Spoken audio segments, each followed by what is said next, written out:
Hello YouTube family, and welcome to Drive Reloaded, the show that aims to put you back in the driver's seat of your own life. This is our fourth episode and I'm so excited about our next guest. She is an operations consultant at Allan Gray. She has a master's in commerce degree, did I say it right? An MCom degree in finance and investments. She was previously a lecturer at the University of the Western Cape. And in her free time, she teaches people like myself how to put their makeup on. Please welcome Kimberley Davids. Hey. Kimberley, hello. Hey. Welcome and thank you for being here. Wow, that's such a very intro. Thank you. But that's you though. Yeah. Because when I sit here and I tell, I do the intro and guests are like, wow, that's such a beautiful, but that's you. You afforded me the opportunity to say all of that. How are you doing? I'm doing good. How are you? I'm good, thank you. So tell us, what is an operations consultant? Sounds like a very serious thing. What does that entail? Okay, so without getting into too much detail, Yes. so at Allan Gray we have two areas of business. So we Okay. have the retail side of business, the institutional side of business. Okay. And on the retail side, we do unit trust products, we Okay. do life products, retirement annuities, and so on and so Yeah. forth. So both the institutional and the retail side Yeah. have operations departments. So basically, we help clients on board, we process new investments, Okay. we help clients or IFAs with anything that's outstanding, Yeah. anything their clients need basically to get into starting their retirement annuity.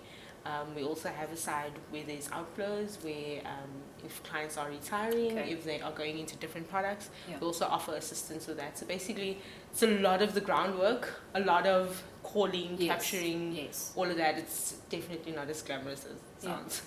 So is this something you always wanted to do as a student? Maybe something you've always wanted to or seen yourself doing? Absolutely not, eh?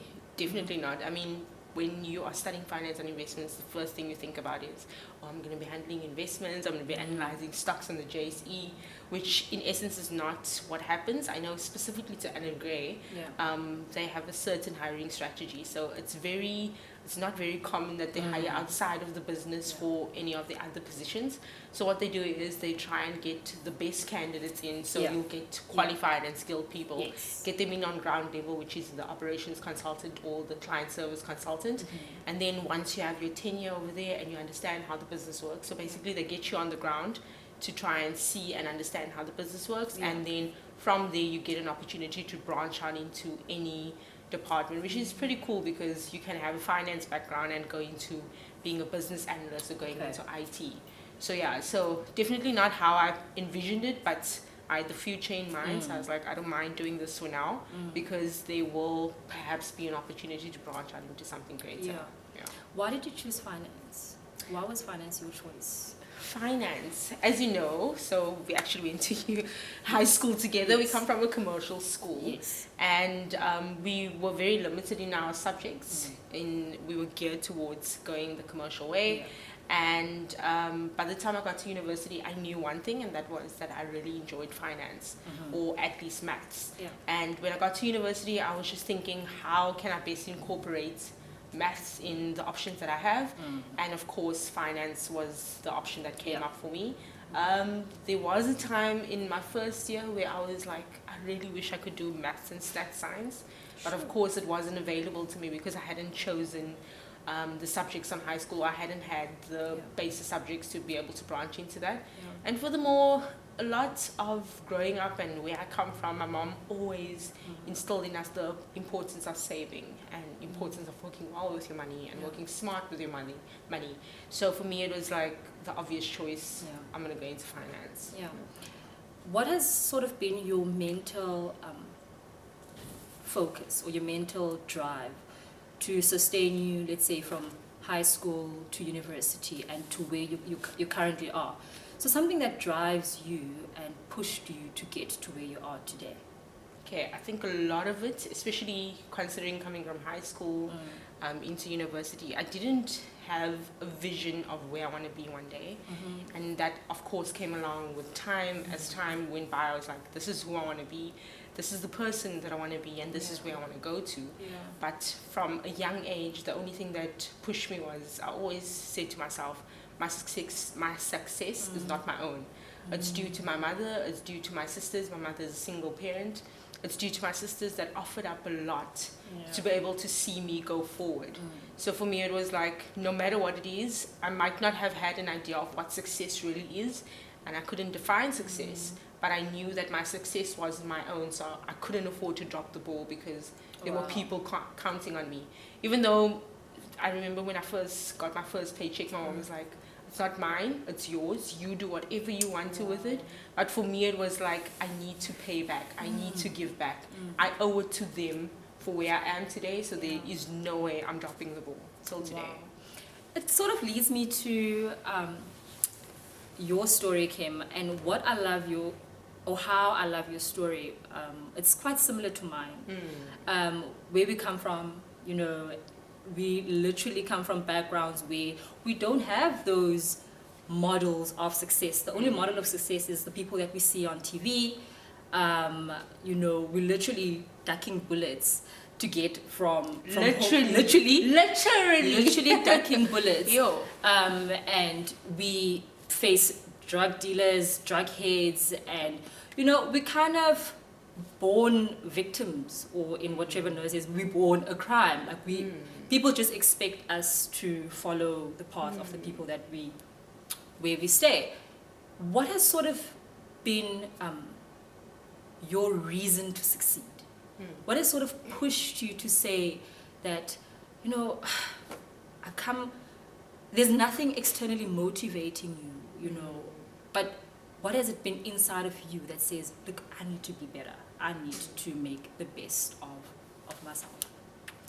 I think when you are a young child, your environment plays a massive role, and it conditions you to what you think and what success is and what your goals are and how far you can go.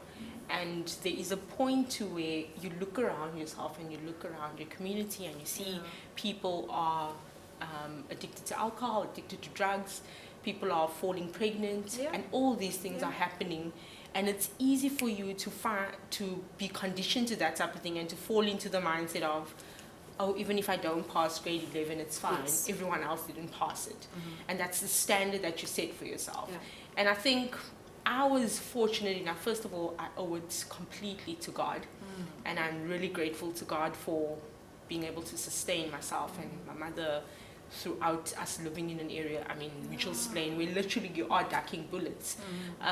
But I saw that around. I had friends in the community. I saw that happening.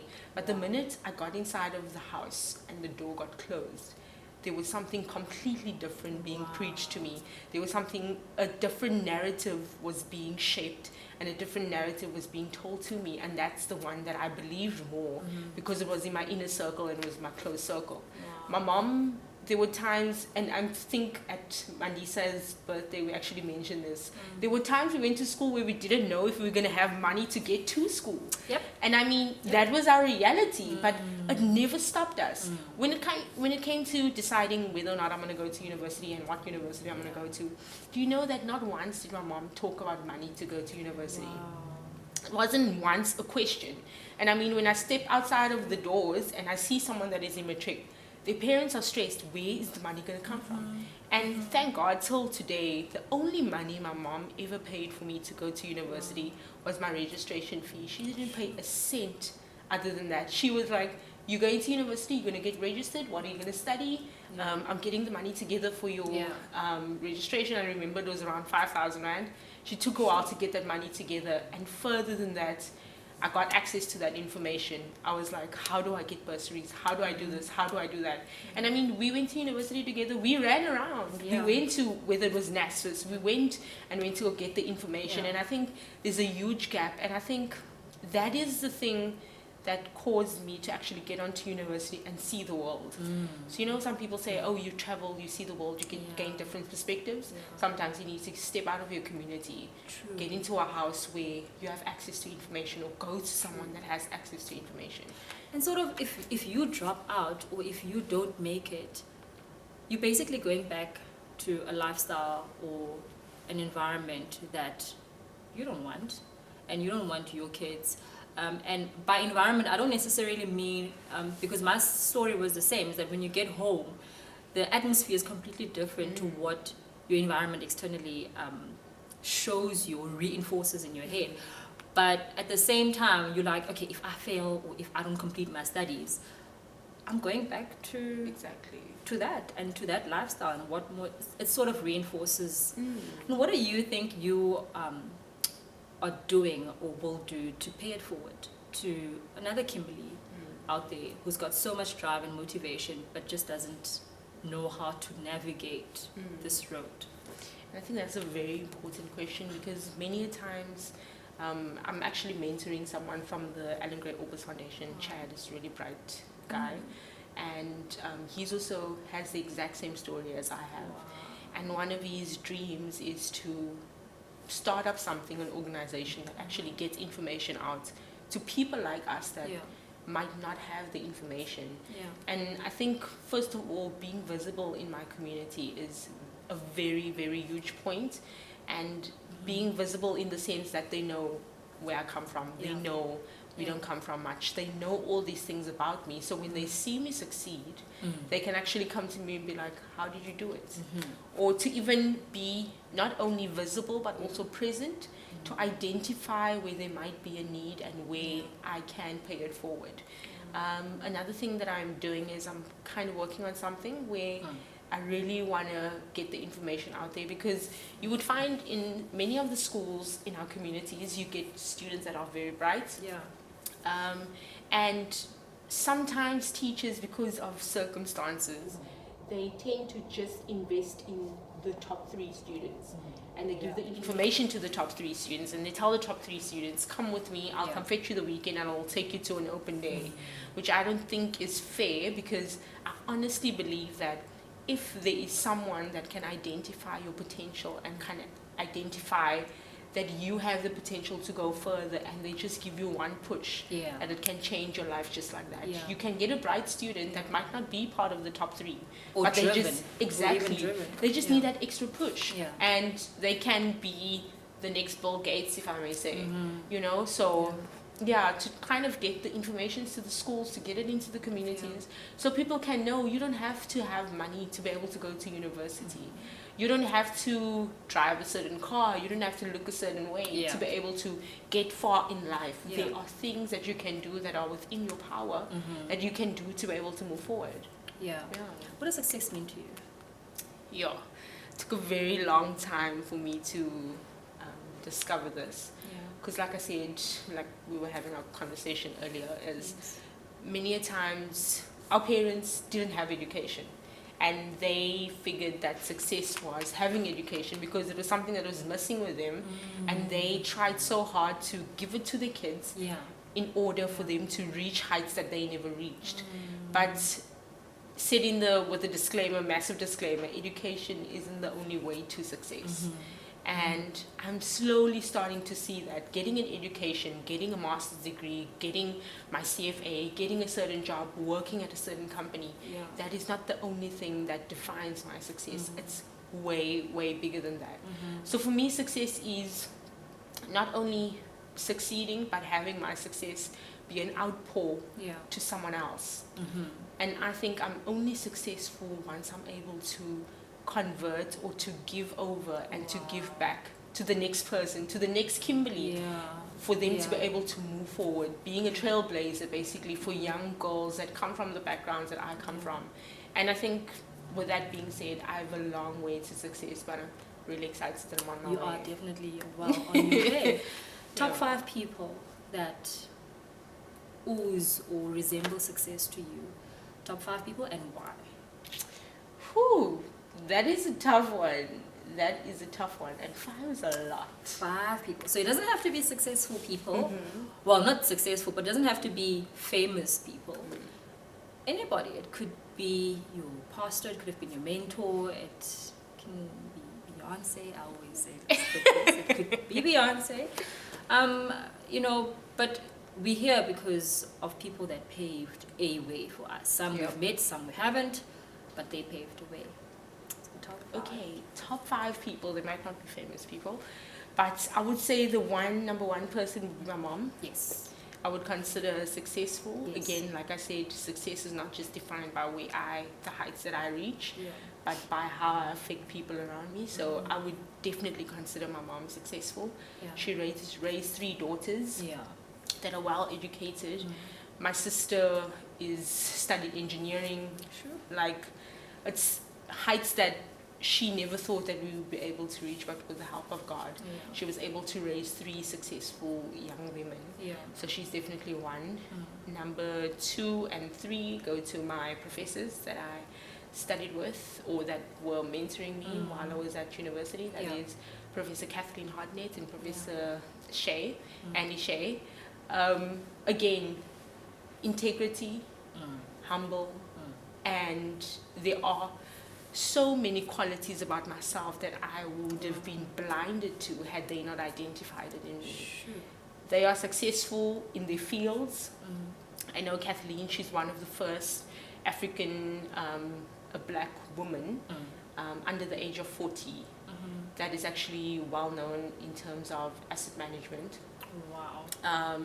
And she's actually broken the glass ceiling completely. So for me, that is success. And always, she has suffered so much in the past few years, and she suffered because of how much she cares and how much she cares about instilling values and actually dragging someone else to success.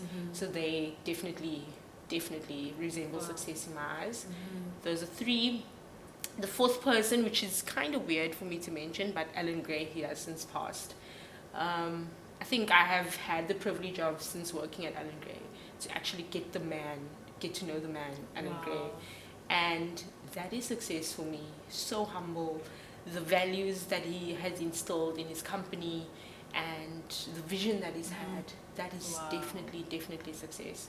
I mean, the profits from our company don't go to him. They literally go to charity, constantly giving back. And that for me is success. It's not just about the heights that you reach, but how are you able to actually get someone else to where you are and touching lives and actually changing lives. So that is number 4. And number 5, I'm not too sure about. Yeah.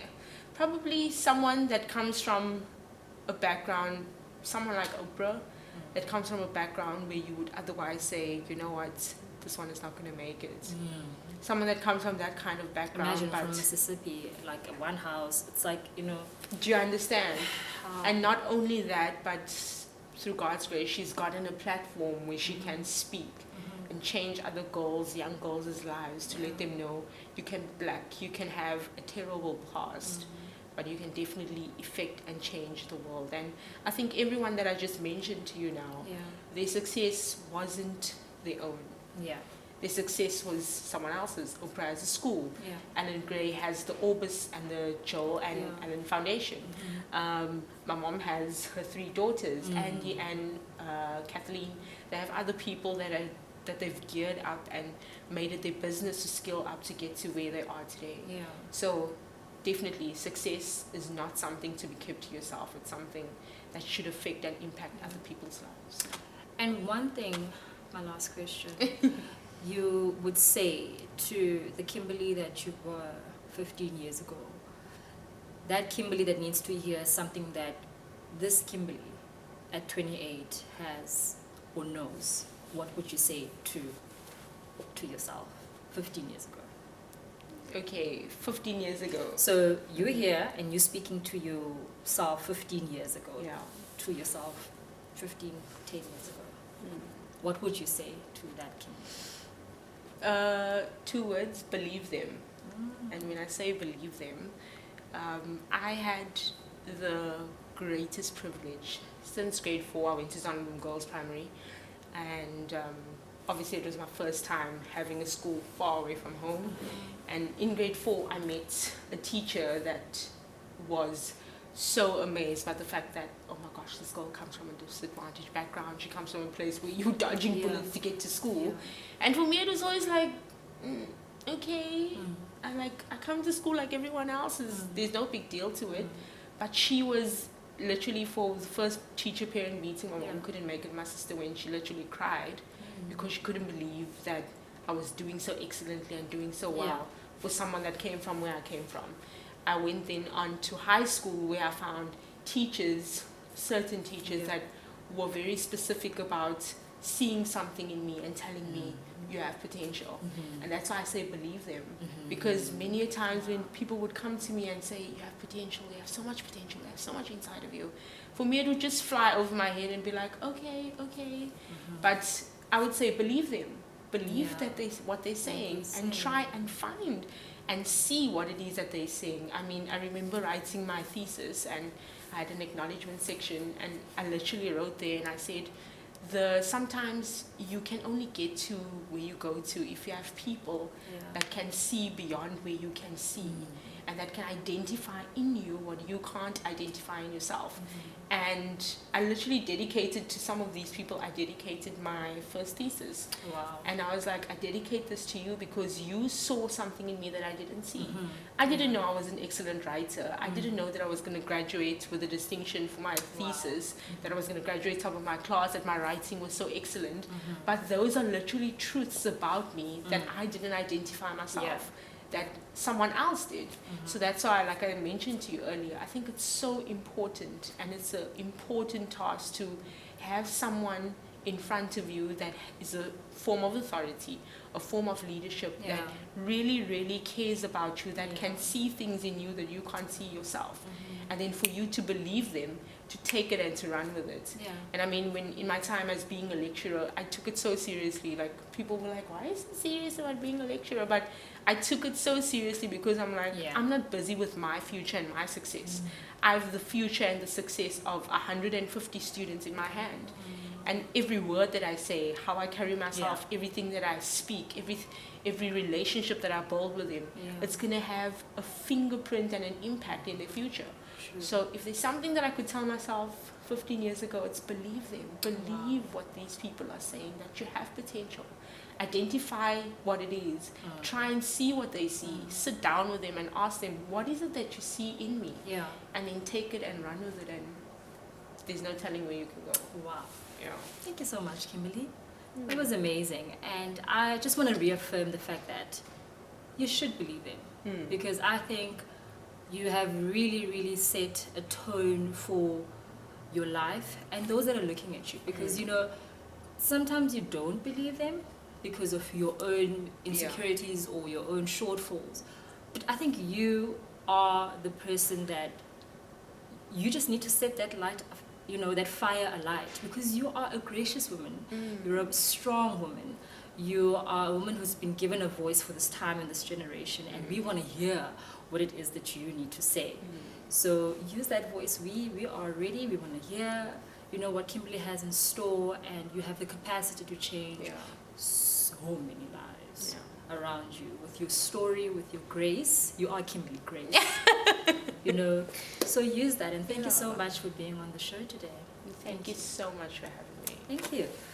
Well, there you have it from Kimberly. You know, what I take from this, that's, you know, amongst everything that she said, is to believe them. You know, people usually say what it is that they see about you, maybe things that you haven't seen in yourself. And if you want to take the driver's seat of your own life, you need to believe what you see about yourself. And if it's negativity, and if it's, you know, then believe what I say, and that's, you're great, you're awesome, and you have the capacity. So until next time, don't forget to subscribe, like the video, share it. Let Kimberly know what you think. I mean, if you want to get in touch with her, I think her Instagram handle is Kimberly At Mbali Beauty. at Mbali Beauty _XO. _XO. Yes, we will fix that. On Facebook, you are Kimberley Davids, and on YouTube, you're Kimberly Grace. She's Kimberly Grace. So please like her channel and subscribe if you want any beauty tips, or if you want to touch base with Kimberly, you know, and if you need motivation, inspiration. Until next time, remember that you are in the driver's seat of your life. So drive.